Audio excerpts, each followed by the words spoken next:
You talked about the accountability of those who are hearing somebody in their family come out. What is the accountability? Because, you know, Rick Mercer did this great rant on here where he said now's the time where if you're gay and in the closet, maybe it's time that you have to come out. Is there responsibility for the gay community? And I know the coming out thing is so personal, but is there a bigger picture here? Yeah, you have a responsibility to be out. I think you have a moral obligation to be out. You do, okay. That means not being out is a moral failing, but nobody can compel you to be out. I think if you don't want to be out for whatever reason, you should own that as a moral failing.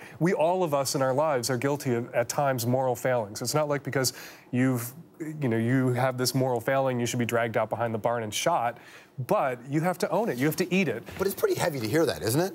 Yeah, it should be heavy. People are dying. Like, people are murdered every day all over the world because they're LGBT, and nothing lessens the chances of people being harmed for being LGBT than other people knowing they know people who are queer. That's certainly true in North America. Do you think it's true in some of the more complicated regions of the world?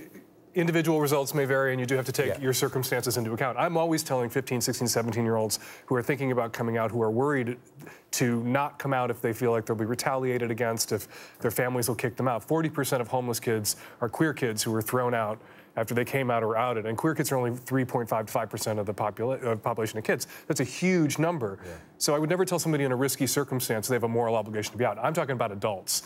You're out of the house, you're through school, you've got a job, you're employed. You're not out to your mom and dad because you're scared. Eat me. You're not out to your mom and dad because this inheritance. Eat me.